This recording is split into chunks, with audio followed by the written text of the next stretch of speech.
باطنی بیماریوں میں سے جیسے حسد ہے، بغض و کینہ ہے، اور بہت سارے امراض ہیں جو ہمارے اندر کے امراض ہیں جو بڑے خطرناک ہوتے ہیں. اسی طرح ایک بیماری ہے غیبت والی، جس کے بارے میں ہم کافی کچھ سن چکے ہیں. حضرت سیدنا عامر بن واخلہ رضی اللہ عنہ سے مروی ہے کہ اپنی امت سے پیار کرنے والے پیارے پیارے آقا صلی اللہ علیہ وسلم کی ظاہری مبارک حیات میں ایک صاحب کسی قوم کے پاس سے گزرے تو انہوں نے انہیں سلام کیا. ان لوگوں نے سلام کا جواب دیا. جب وہ صاحب وہاں سے تشریف لے گئے تو ان میں سے ایک شخص نے ان صاحب کے بارے میں کہا کہ میں اللہ کے لیے اس شخص سے نفرت کرتا ہوں. جب ان صاحب کو اس بات کی خبر پہنچی تو انہوں نے رسول اللہ صلی اللہ علیہ وسلم کی خدمت میں حاضر ہو کر سارا ماجرا عرض کیا، فریاد کی کہ آپ ان کو بلا کر دریافت فرمائیے کہ وہ مجھ سے نفرت کیوں کرتے ہیں. امت کو بخشوانے والے، جنت دلانے والے نبی صلی اللہ علیہ وسلم نے اسے بلا کر پوچھا تو انہوں نے اقرار کیا کہ واقعی یہ بات میں نے کہی ہے. ارشاد فرمایا تم اس سے کیوں نفرت کرتے ہو؟ عرض کی کہ میں ان صاحب کا پڑوسی ہوں اور میں ان کی بھلائی کا خواہ ہوں. خدا کی قسم میں نے کبھی بھی فرض نماز کے علاوہ ان کو نفلی نماز پڑھتے نہیں دیکھا، جبکہ فرض نماز تو ہر نیک بات پڑھتا ہے. فریادی صاحب نے عرض کی یا رسول اللہ ان سے پوچھئے کہ کیا انہوں نے مجھے فرض نماز میں تاخیر کرتے ہوئے دیکھا، یا میں نے وضو میں کوئی کوتاہی کی ہو، یا رکوع سجود میں کمی کی ہو؟ آپ نے پوچھا تو انہوں نے انکار کرتے ہوئے عرض کی کہ میں نے اس میں کوئی ایسی بات نہیں دیکھی. پھر اس نے مزید عرض کی اللہ کی قسم میں نے ان کو رمضان کے روزوں کے علاوہ کبھی نفلی روزے رکھتے نہیں دیکھا، اس مہینے میں تو ہر نیک و بد روزے رکھتا ہے. یہ سن کر فریادی نے عرض کی یا رسول اللہ ان سے پوچھیے کیا میں نے کبھی رمضان میں روزہ چھوڑا یا روزے کے حق میں کوئی کمی کی ہے؟ پوچھنے پر انہوں نے عرض کی نہیں. پھر اس نے کہا کہ اللہ کی قسم میں نے نہیں دیکھا کہ ان صحابہ نے زکوٰۃ کے علاوہ کبھی کسی مسکین کو کچھ دیا ہو، اللہ کے راستے میں کبھی خرچ کیا ہو. زکوٰۃ تو ہر نیک و بد ادا کرتا ہے. فریادی نے عرض کی یا رسول اللہ ان سے پوچھئے کیا انہوں نے مجھے زکوٰۃ کی ادائیگی میں کوتاہی کرتے ہوئے دیکھا یا میں نے کبھی اس میں ٹال مٹول سے کام لیا ہو؟ دریافت کرنے پر انہوں نے عرض کی نہیں. حضور نے اس نفرت کرنے والے سے فرمایا اٹھ جاؤ، شاید یہ تم سے بہتر ہے. جس طرح فرائض و واجبات کی کوتاہی کرنے والوں کی کوتاہیوں کا بلا اجازت شرعی پیچھے سے تذکرہ غیبت ہے، فرائض و واجبات بھی اگر کوئی چھوڑتا ہے اس کی بھی پیچھے سے نہیں کر سکتے غیبت کہ فلاں بندہ نماز نہیں پڑھتا، فلاں بندہ زکوٰۃ نہیں دیتا، فلاں بندے نے یہ کر دیا، اس پہ الزامات لگا دینا، فلاں نے یہ گھپلا کر دیا. یہ الزامات اگر بالفرض کسی نے وہ گھپلا کیا بھی ہے، بالفرض کسی نے فرض چھوڑا بھی ہے، واجبات چھوڑے بھی ہیں، اس کا تذکرہ بھی نہیں کر سکتے پیچھے سے. تو جو پھر مستحبات چھوڑ دے، جو نوافل چھوڑ دے، اس کو برائی کے طور پہ بیان کرنا، تذکرہ کرنے کا بھی یہی حکم ہے، کیونکہ یہ بھی ایذاء مسلم کا باعث ہے. مستحبات اور نوافل میں سستی کرنے والوں کی غیبتوں کی چند ایک مثالیں یہ ہیں. فلاں تہجد نہیں پڑھتا، اس نے زندگی میں کبھی عاشورہ کو روزہ نہیں رکھا، اشراق چاشت نہیں پڑھتا، وہ اوابین کیا پڑھے گا؟ اس کو یہ تو پوچھو کہ یہ نوافل کس وقت پڑھے جاتے ہیں، یہ بھی نہیں پتہ پڑھے کب جاتے ہیں، تو یہ پڑھے کب ہوں گے اس نے. وہ تبرک کیا کہ نیاز کھا لیتا ہے لیکن چندہ 1 روپے نہیں ڈالتا 11ویں میں، میلاد کے لیے 1 روپے چندہ نہیں ڈالتا، کھا لیتا ہے. میرا سیٹ جڑا یہ بڑا ٹیڑھا ہے. میں نے اس سے کہا بھی کہ سب پڑھ رہے ہیں تم بھی صلاۃ توبہ پڑھ لو، مگر اس نے سنی نہیں، صلاۃ توبہ نہیں پڑھی اس نے. قرآن خوانی میں سب سے آخر میں پہنچتا ہے، شاید اس کو قرآن پڑھنا نہیں آتا. یہ محفل میں سب سے آخر میں آتا ہے، جب لنگر کا ٹائم ہوتا ہے اس ٹائم آتا ہے. اب یہ باتیں عموماً ہو رہی ہوتی ہیں ہمارے معاشرے میں. کسی کو دیکھ لو محفل کے اینڈ پہ آیا ہے، اب لنگر تقسیم ہونے والا ہے، یہ بندے اب آئے ہیں، اب آپس میں باتیں ہوتی ہیں کہ فلاں جو ہے صاحب یہ ابھی آ رہے ہیں، لنگر کے ٹائم آتے ہیں، پوری محفل گھر میں گزار دی انہوں نے. وہ نعت خوانی میں نا صرف نیاز کے ٹائم پہنچتا ہے. اب یہ ساری باتیں غیبت ہے.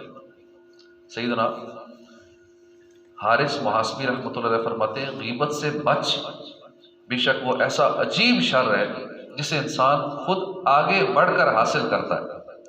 تیرا اس چیز کے بارے میں کیا خیال ہے جو تجھے احسان فراموشی پر ابھارے، تیری اتنی نیکیاں چھین کر ان کو دے دے جن کی تو نے غیبت کی، یہاں تک کہ وہ راضی ہو جائے. کیونکہ بروز قیامت درہم و دینار کام نہیں آئیں گے. بے شک جتنا تو مسلمانوں کی عزت کو نقصان پہنچائے گا اتنی ہی مقدار میں تیرا دین تجھ سے لے لیا جائے گا. لہذا غیبت سے بچ. غیبت کے منبع یعنی نکلنے کی جگہ اور اس کے اسباب کو پہچان کہ تجھ پر غیبت کن کن جگہوں سے آتی ہے، یعنی کہاں کہاں میں بیٹھتا ہوں تو وہاں غیبت ہوتی ہے، کون غیبت کرتا ہے، گھر میں جب ہوتا ہوں کون کون غیبت کرتا ہے، دوستوں میں کون غیبت کرتا ہے، تو اس کے اسباب سے بچیں کہ میں ایسی صحبت سے بچوں، یا کوئی غیبت چھیڑے شروع کرے تو میں پیار محبت سے سمجھا دوں کہ غیبت ہو رہی ہے، ہمیں بچنا چاہیے، موضوع چینج کر لینا چاہیے، یا صلو علی الحبیب کہہ دے، موضوع بدل لے، کوئی اور بات شروع کر دے، یا اگلے کو پیار سے سمجھا دے کہ ہم غیبت میں پڑھ رہے ہیں، ہمیں موضوع کوئی اور رکھنا چاہیے، کوئی اور بات کرنی چاہیے۔ اس طرح غیبت والی جگہوں سے، غیبت کرنے سے اپنے آپ کو بھی بچانا چاہیے، دوسرے مسلمان بھائی کو بھی بچانا چاہیے۔ مزید فرماتے ہیں توجہ سے سن، بے شک بعض جاہل نادان اس انداز پر بھی غیبت میں مبتلا ہوتے ہیں کہ گناہ گاروں پر خواہ مخواہ غصے ہوتے ہیں، ان سے حسد اور بدگمانی کرتے ہیں، پھر شیطان کے بہکاوے میں آ کر معاذ اللہ اس غصے کو دینی غیرت کا نام دیتے ہیں اور یہ کہتے ہیں کہ میں اپنی ذات کے لیے غصہ نہیں کر رہا، میں تو دین کے نقصان کی وجہ سے فلاں کی برائی کر رہا ہوں یا ڈانٹ ڈپٹ کرتا ہوں۔ یہ ایسی برائیاں ہیں جو کہ عقل مندوں سے پوشیدہ نہیں۔ بعض لوگ دنیا دار تو غیبت کر ہی رہے ہیں نا، جن کو پتہ ہی نہیں ہے، جو نماز ہی نہیں پڑھتے، جو دین سے دور ہیں، ہر وقت ہی گناہوں میں پڑے ہیں، وہ تو کر ہی رہے ہیں۔ یہ بات ان کی ہو رہی ہے جو نیک آدمی ہیں، نمازی ہیں، بڑے دین کی خدمت کر رہے ہیں، مختلف دینی تنظیموں میں بڑے بڑے اہم عہدوں پہ بھی ہیں، دن رات دین کے لیے بھاگ دوڑ کر رہے ہیں، قربانی دے رہے ہیں، پیسہ لگا رہے ہیں دین کی خاطر، اپنی جیب سے خرچہ کر رہے ہیں، وقت دے رہے ہیں، لیکن فلاں بندہ وہ دین کا کام نہیں کرتا، فلاں ٹائم نہیں نکالتا، فلاں بالکل ہی تنظیم کے لیے کچھ چندہ ہی نہیں دیتا، فلاں یہ کرتا ہے، فلاں یہ کرتا ہے۔ تو کیسا شیطان وار کر رہا ہے؟ ایک تو بندہ دن رات محنت کر رہا ہے، ٹائم بھی دے رہا ہے، پیسہ بھی لگا رہا ہے، اور غیبتیں کر کے ساری محنت ضائع ہو رہی ہے۔ یعنی یوں ہے کہ جیسے چھاننے کے اندر پانی ڈالتے جاؤ نیچے سے نکلتا جائے گا، ڈالتے جاؤ نکلتا جائے گا، کچھ بھی نہیں بچے گا۔ یہ شیطان کے ایسے وار ہوتے ہیں کہ نیک لوگوں کو بھی نہیں چھوڑتا، نیکیاں کرتے جو ضائع کرتا جائے گا۔ پہلی بات ہے شیطان نیکی کرنے نہیں دیتا، جب کر بیٹھے اب اس کی کوشش ہوتی ہے ضائع ہو جائے، ضائع ہو جائے، اس کی نیکی بچ کے نہ رہے، وہ پھر غیبتوں کے ذریعے دین کی کڑن کے نام، لوگ سمجھے اسے کتنے دین کی کڑن ہے کہ دیکھو نا کڑ رہا ہے دین کے لیے، سے غصہ ہے، ذات اپنی ذات کے لیے تو کر ہی نہیں نا، یہ دین کا نقصان ہو رہا ہے نا، یہ اس لیے غصہ کر رہا ہے، دیکھو جو فلاں کی وجہ سے دین کا نقصان ہو گیا، فلاں کی وجہ سے، بھائی ٹھیک ہے اس کی وجہ سے ہوا یا نہیں ہوا، تو نے غیبت کر کے اپنا نقصان کر لیا۔ اس لیے ہمیں بڑا بچنا چاہیے، جو لوگ دینی خدمت میں مصروف ہیں، جو لوگ دینی علم حاصل کر رہے ہیں، تو فلاں عالم ایسا ہے، فلاں یوں ہے، دوسرے علماء کے بارے میں غیبتیں، فلاں مولوی ایسا ہے اس کے بارے میں غیبتیں ہیں، فلاں مقرر ایسا ہے ان کے بارے میں غیبتیں ہیں، فلاں تقریر یوں کرتا ہے، تو عجیب و غریب ایک ماحول بن چکا ہے، دینی لوگ بھی دنیاوی لوگ بھی سارے لگے ہوئے اپنی نیکیاں لٹانے کے لیے، دوسرے کے اکاؤنٹ میں دھڑا دھڑ ٹرانسفر کیے جا رہے ہیں نیکیاں۔ تو اللہ پاک ہمیں اس غیبت جیسی آفت سے محفوظ فرمائے۔ گناہ گاروں پر خواہ مخواہ غصے ہوتے ہیں، حسد کرتے ہیں، پھر بدگمانی کرتے ہیں، اور اسے پھر دینی غیرت کا نام دیتے ہیں، کہتے ہیں ہم اپنی ذات کے لیے تو غصہ کرتے نہیں ہیں، بس دین کی خاطر ہمیں غصہ آ جاتا ہے، دین کے نقصان کی وجہ سے نا فلاں کو ہم ڈانٹتے ہیں، برا بھلا کہتے ہیں۔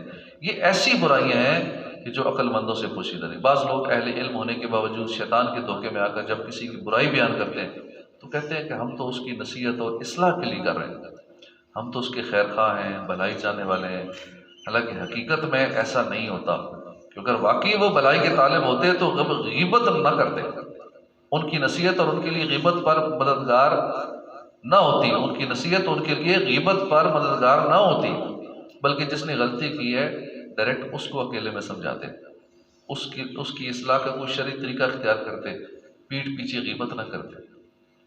پھر یہ کون سا اصلاح کا طریقہ ہے؟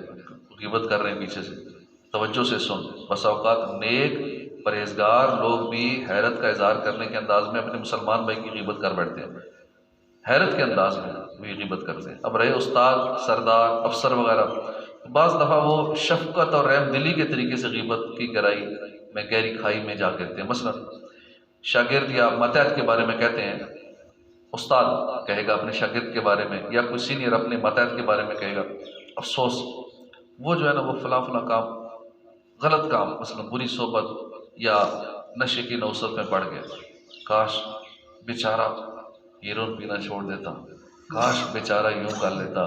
اب بیچارہ بیچارہ کر کے ہمدردی کے نام پہ استاد صاحب غیبت کر رہے ہیں، یا سینئر اس کی غیبت کر رہے جونیئر کی، یا کوئی مسلمان دوسرے کی غیبت کر رہے ہیں ہمدردی کے نام پہ، بیچارہ فلاں جو نشہ کرتا ہے۔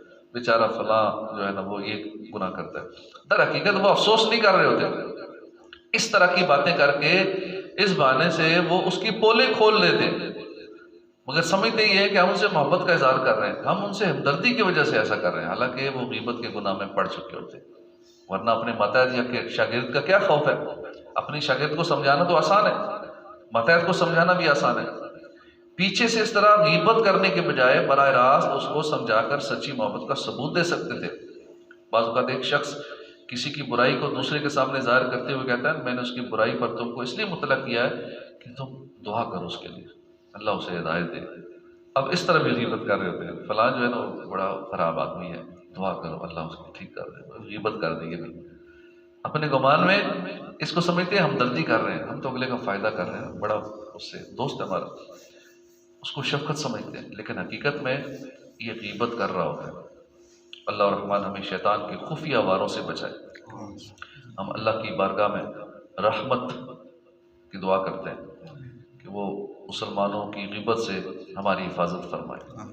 اور بعض وقت اپنے بچوں کی بھی لوگ غیبت کر رہے ہوتے ہیں، فلاں میرا بچہ ایسا ہے، بس میرا بچہ ٹھیک نہیں ہے، میرا بچہ بگڑ گیا ہے، میرا بچہ ایسا، اب اپنے بچوں کی غیبت کر دیں۔ وہ یوں ہی بعض وقت بچے دوسرے بچوں کی غیبت کر رہے ہوتے ہیں تو والدین کو اس پہ بھی ان کی تربیت کرنی چاہیے، ورنہ بچپن ہی سے ان کی غیبتوں کی عادت بن جائے گی۔ تو یہ ایک بیماری ہے جس کے بارے میں ہم کچھ نہ کچھ روزانہ سنتے ہیں۔ اللہ پاک ہم سب کو محفوظ رکھے اور جو نیکیاں کریں اسے بچانے کی بھی توفیق عطا فرمائے، آمین بجاہ النبی الامین صلی اللہ تعالی علیہ وآلہ وسلم۔